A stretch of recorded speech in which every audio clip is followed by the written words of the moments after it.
In this unit, we're looking at theater, the 1960s through the 1990s, really to the end of uh, the century. Uh, as with everything else, this period is really a time of change. The 1960s and the um, the whole ethos of that time is imbued in the artistic movements of the time. And we're still looking at theater as our main artistic movement. Uh, it's a little more driven, however, by well, it's driven by a couple of different things. But the change isn't making its way into um, the money-making wing of the theater. There's a lot of different things that are going on economically with theaters at this time, and we'll take a little bit of a look at that and what that means. So the first thing is the regional theater movement. This was a movement that was an attempt, and a successful one, to establish vibrant, vital theater outside of New York City, anchored in major cities, in major areas around the country, so that New York wasn't the sole source of theater for the country. It still remained the major source. It still remained the center for the entire country, and does so still today. But the regional theater movement dispersed that also around the country, so that there are companies now that are part of that movement still, some 60, 70 years on, that that generate their own new work, and some of that work makes its way to New York and to Broadway. So it's not a one direction thing anymore. Boston area itself has quite a number at this time, but in the early days, Boston wasn't one of the hubs. I should add that at one time, until about 15 years ago, a little less than 15 years, maybe 13 years ago, Worcester had its own regional theater. So what do we see in terms of movements other than this new economic model? Oh, which I should mention, the regional theater movement is not for profit. Broadway is for-profit theater. People invest in it, and the investors hope to make money off it. The not-for-profit theater world, nobody earns a profit from it. People earn salaries. Companies may run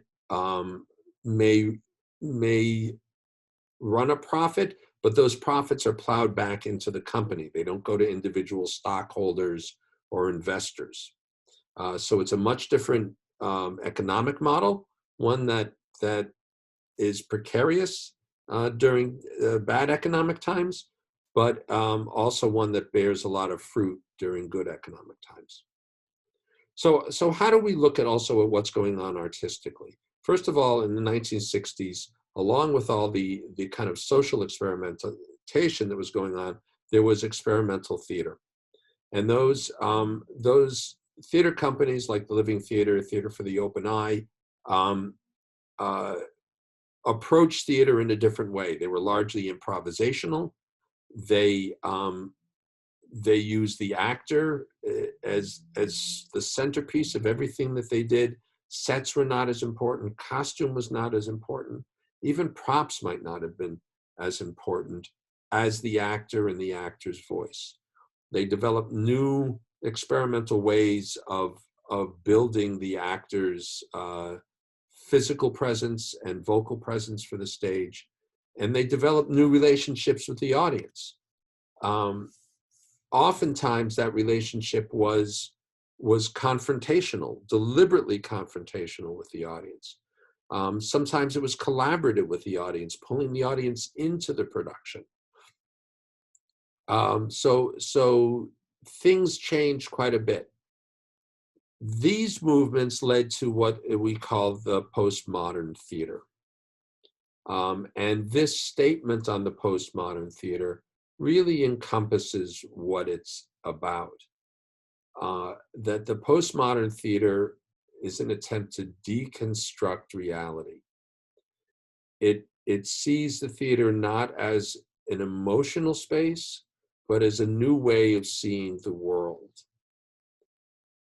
There are major directors who come up through the 1960s into the 70s, and by the 1980s, the early 80s, they start to become very large names in international theater. Mabou Mines Theater Company was a major one. Lee Brewer, Joanne Akalaitis, and Ruth Melichek were all major directors in their own right. Ruth, unfortunately, as of this lecture, had passed away, and Joanne and Lee Brewer are still with us. Richard Foreman, who had his own theater company, and these other names, still big names. Peter Sellers came out of the Boston area and still works doing largely opera. But the point is that these folks were the avant-garde. They were the new wave. However, postmodern theater has lasted so long with us that that the new guard became the old guard in time, and until quite recently, there wasn't really a new avant-garde in these things.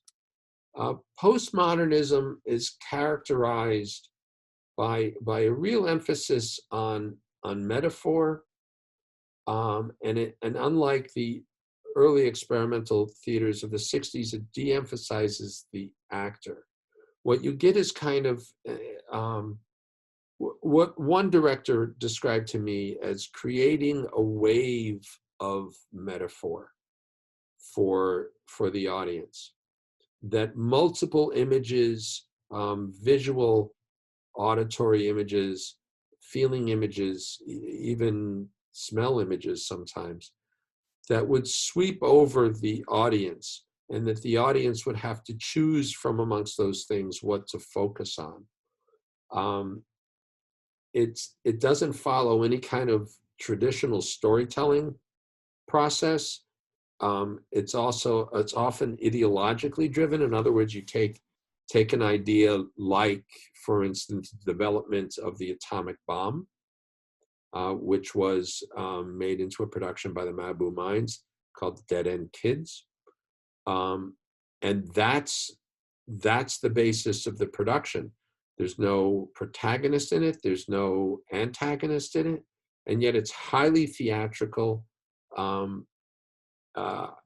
be, if well done, highly entertaining. For some audiences, it can be confusing. But the striking nature of the images that came out of it started to seep into mainstream theater, and I'll talk a little bit about that. Meanwhile, we have the rise of new playwrights. We have women who are writing strictly from a female point of view, that they could be considered feminist, or they could just be saying, you know what, the women's point of view is just as equal to the men's point of view. This is a revolutionary idea, believe it or not, and writing plays like that. We have male authors who have a new commitment to language and the way that works, and are working from very different points of view on that language. We also see a new emphasis on diversity in the theater. Certainly Lorraine Hansberry with Raisin in the Sun opened many doors that were closed before.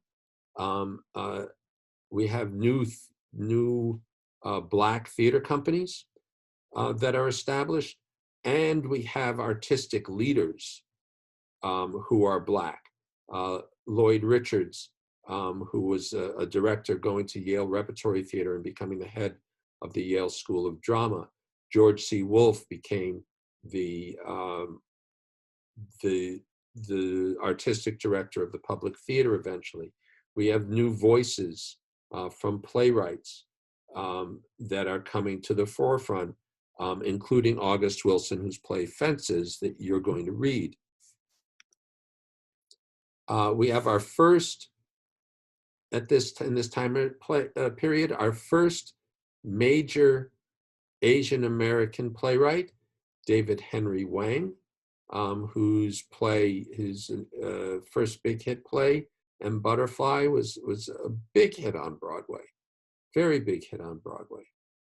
And we're starting to see major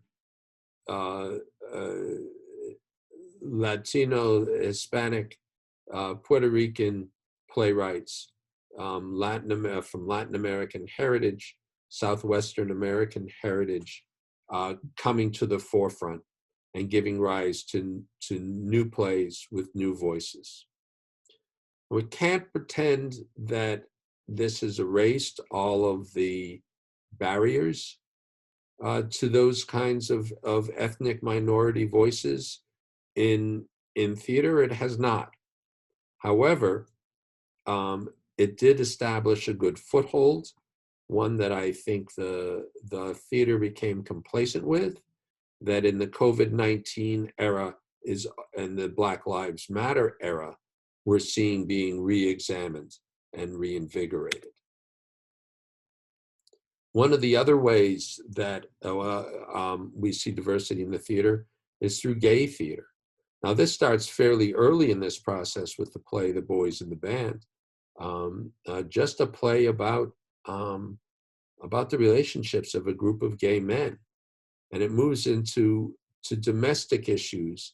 And then when the AIDS crisis hits, that leads to an explosion of gay plays and a real rise of gay voices in the community, the theater community, that didn't have to hide themselves.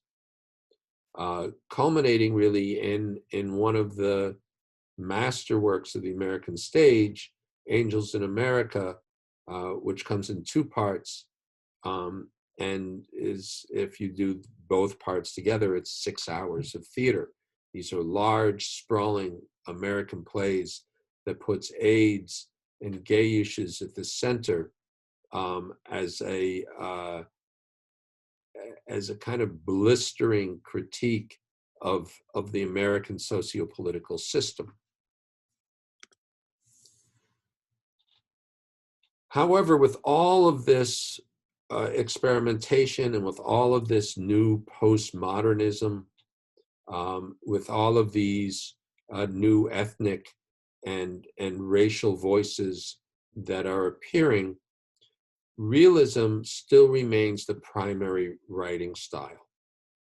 And we see with August Wilson, who became the leading Black playwright in the country, that he worked in a realistic style. There are elements of non-realism in some of the plays that he does, not in Fences, but thinking of a play like The Piano Lesson, which has a ghost in it, though you never meet the ghost. Its presence is part of it.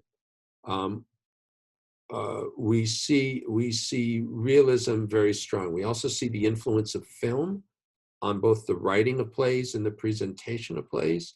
And then we see elements of postmodernism in the way plays are presented, so that we see a stronger emphasis on metaphor, even with realistic plays. They might be set in a metaphoric place. Lighting effects would be more metaphoric and less realistic at times. Postmodernism, normally, as I said, I stopped this at the end of the 20th century, but we should touch on what's happened, because in the 2010s, finally things started to move away from the influence of postmodernism into new forms that could have an impact on popular theater in the United States. And by popular theater, I mean it's going to move into the major regional theaters, like the Huntington Theater in Boston, and certainly into Broadway itself. We see devised theater in which plays are created by the company itself. Instead of a playwright writing it, the company creates it. We see immersive theater where the audience is directly a part of the action that is happening. We see site-specific theater, plays that are built around a particular place, often outdoors. And we see hip-hop theater, for those of you who are Hamilton fans. I wondered when hip-hop music became really popular, how long it would be before we had hip-hop theater. And it took a long time. It took a few decades for us to finally have a hip-hop play. But we do, and it's changed things. We still see the elements of these earlier things, as well as performance art. But the approach today is now much more interdisciplinary, which means that theater is again being reinvigorated by the experimentation that's happened on the fringes. So we're done there with theater. And you've got the play Fences to read. You've got some articles to read, so you have an idea of what's going on. I do urge you, though, you can see the movie Fences, to please remember that a movie is not the same as a play. They change plays in order to make the movies. They often change the plot. They introduce new characters or remove characters, and the medium is different. It's a very different process to engage in. So take a look at those things, move on to the discussion. I hope you find it interesting, and that's it.